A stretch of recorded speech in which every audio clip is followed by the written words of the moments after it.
मेरे सामाजिक परिवार के सभी सदस्यों को नमस्कार।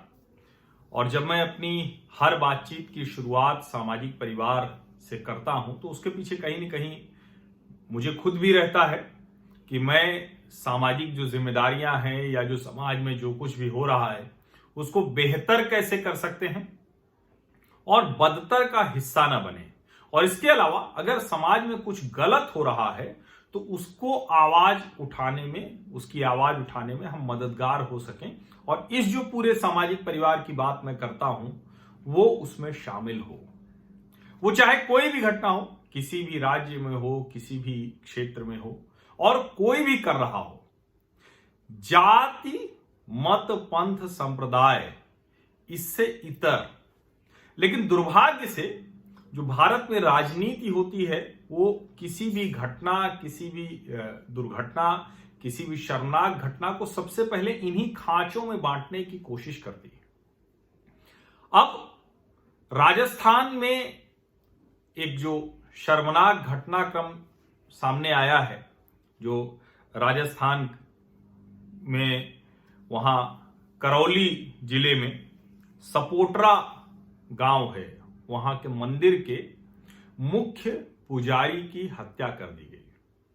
और हत्या क्यों की गई ये मैं बताऊं आपको, उससे पहले दो तीन जरूरी बातें। जब एक पुजारी की हत्या की जाती है तो दरअसल आप पूरे के पूरे उस व्यवस्था को, उस व्यवस्था में आस्था रखने वालों को टारगेट करते हैं, लक्ष्य बनाते हैं।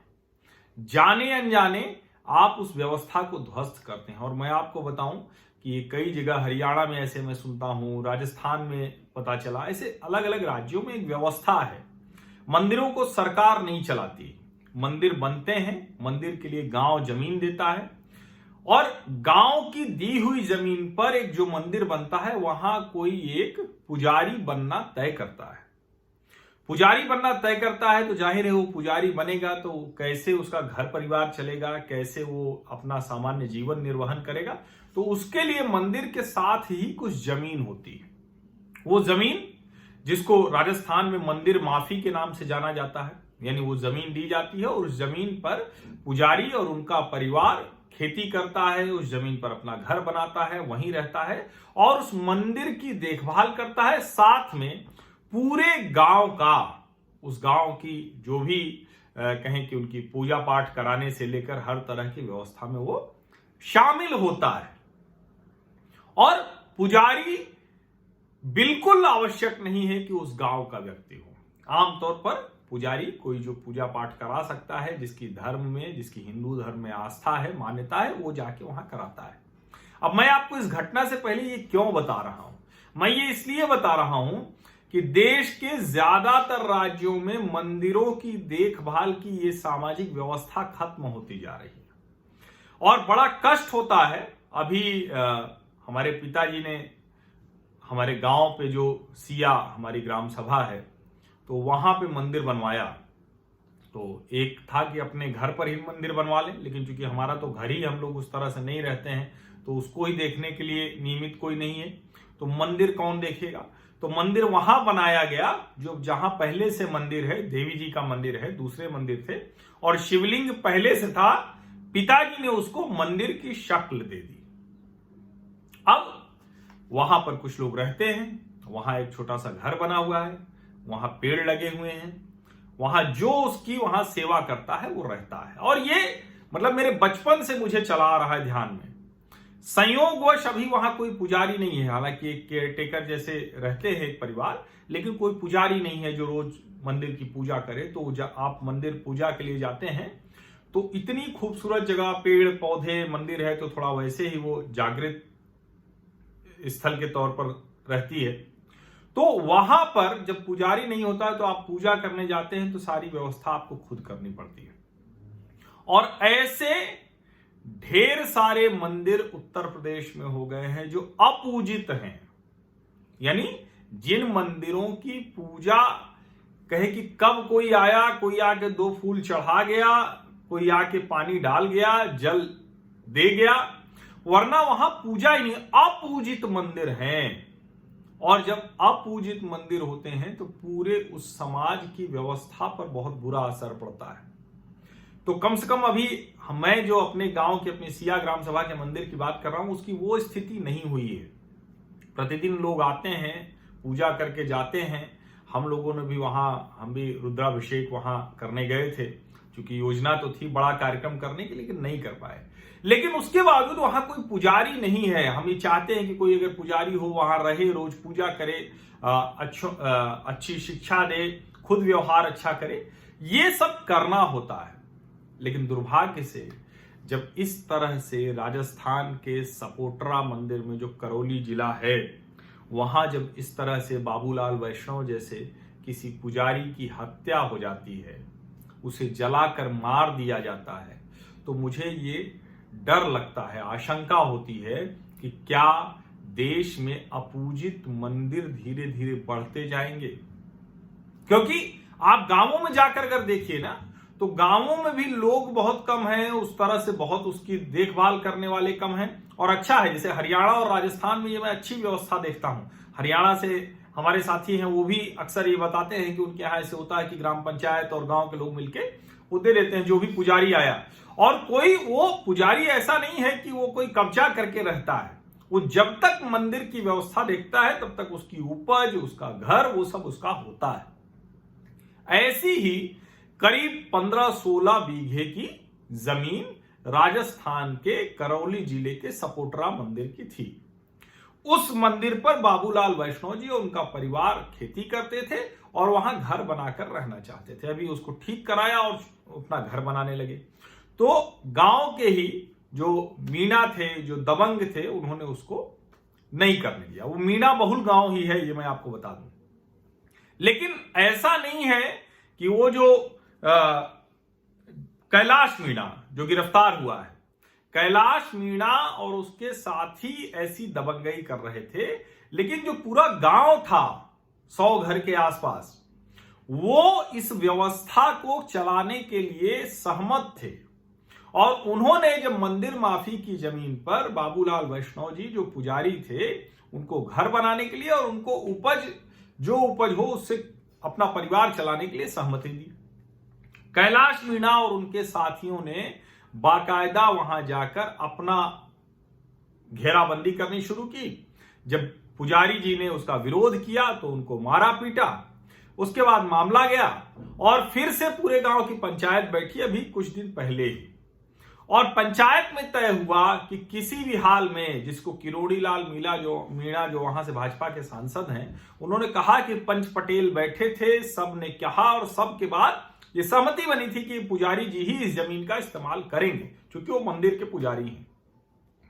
अब जब ये हो गया तय, उसके कुछ दिन बाद, 2 या 3 दिन बाद, कैलाश मीणा और उनके साथियों ने पुजारी बाबूलाल वैष्णव जी की आग लगाकर हत्या कर दी।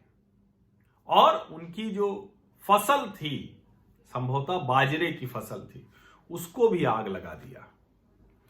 अब उनके परिवार वाले उसको दाह संस्कार नहीं करने दे रहे हैं। उनकी मांग थी, उन्होंने कहा 50 लाख रुपए दीजिए, एक परिवार को नौकरी दीजिए, आप जो सुरक्षा दीजिए।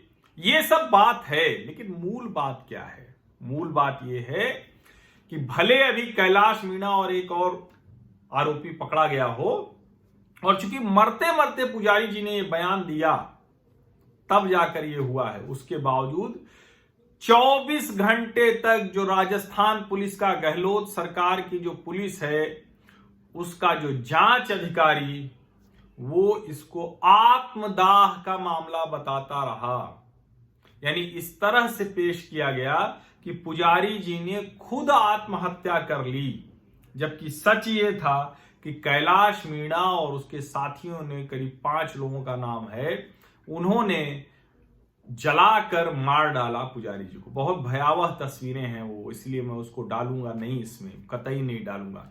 लेकिन आप सोचिए कि 24 घंटे तक जांच अधिकारी, पुलिस प्रशासन और सरकार उसको आत्मदाह का मामला बनाने की कोशिश करते रहे। अब अशोक गहलोत जी लिख रहे हैं कि ऐसी घटनाएं सभ्य समाज में नहीं होनी चाहिए। लेकिन सवाल यह है कि क्या किसी भी पुलिस वाले, उस पटवारी, उन सब के खिलाफ क्या कोई कार्रवाई हुई क्या? और जब गांव के लोग सहमत थे, पंचायत सहमत थी, उसके बाद भी अगर कोई इतनी दबंगई कर रहा है तो पुलिस ने कोई कार्रवाई की क्या? इसका जवाब नहीं मिलता है। इसका जवाब नहीं मिल पाता है कि राधा कृष्ण मंदिर के पुजारी बाबूलाल वैष्णव जी की हत्या करने वालों को शह कैसे मिली और हत्या के बाद भी उसको आत्मदाह का मामला साबित करने की कोशिश कैसे होती रही। ये इसका जवाब अशोक गहलोत की सरकार को देना पड़ेगा। लेकिन मेरी तो चिंता इससे आगे है। मेरी चिंता इससे आगे ये है कि मंदिर माफी जैसी व्यवस्था, जो समाज की व्यवस्था है, जिसमें सरकार का कोई योगदान नहीं, और मैं मानता हूं कि मंदिर, मस्जिद, चर्च, गुरुद्वारा ये सरकार के पैसे से चलने ही नहीं चाहिए, बहुत मैं स्पष्ट हूं इसमें। कोई भी ऐसा पूजा उपासना स्थल, वो जिनकी पूजा, जिनकी उपासना, जिनकी आस्था का केंद्र है, उनके सहयोग से चलना चाहिए। और इसीलिए अगर गांव मंदिर की व्यवस्था बनाते हैं, मंदिर माफी जैसी व्यवस्था है कि मंदिर की जो जमीन है उसको पुजारी को दी जाती है, और बहुत जरूरी है ये।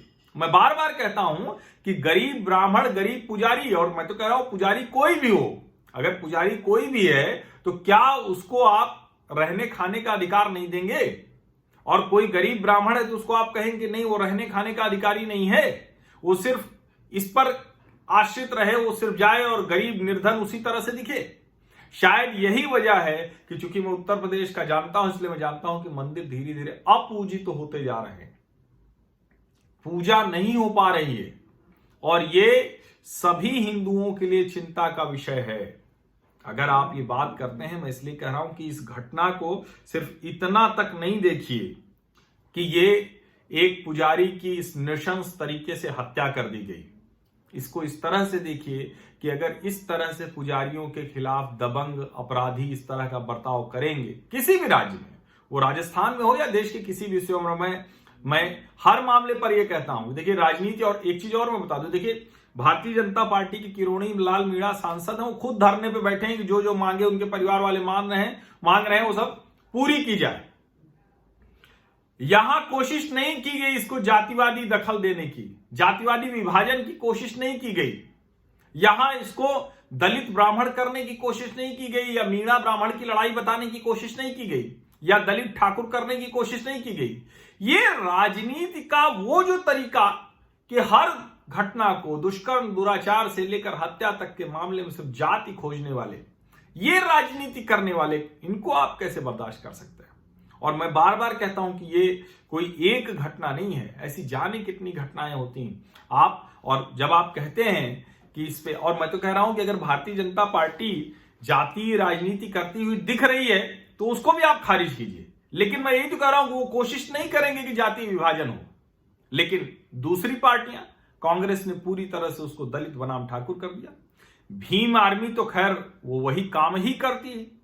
तो ये जो घटनाएं होती हैं तो उस वक्त जरा ठहर के सोचने की जरूरत है। और मैं बार बार कह रहा हूं कि अशोक गहलोत सरकार, अच्छा है कि अब भारतीय जनता पार्टी कुछ वहां सड़कों पर उतर रही, कुछ बयान देने लगी, लेकिन अशोक गहलोत सरकार में इतने दुराचार के मामले, इतने कानून व्यवस्था से जुड़े मामले आ रहे हैं, उसके बावजूद इस सरकार के खिलाफ विपक्ष सड़कों पर नहीं उतर रहा है। उसके बावजूद इसकी चर्चा राष्ट्रीय मीडिया में बहुत कम हो रही है, और अब एक पुजारी को जिंदा जला दिया जाता है। और मैं तो पूरी व्यवस्था को, इसीलिए मैंने विस्तार से ये बात की, और मुझे लगता है कि आप सब लोग इन दोनों तीनों पहलुओं को ध्यान में रखते हुए बात करेंगे, और गहलोत सरकार इस मामले में न्याय दे, इसका दबाव आप सब बनाएंगे। बहुत बहुत धन्यवाद। और मैं फिर से कहूंगा कि आप जरा ध्यान दीजिए, अगर आपके आसपास कोई अपूजित मंदिर है तो पूजित कैसे हो सकता है, इसकी व्यवस्था कीजिए। बहुत बहुत धन्यवाद।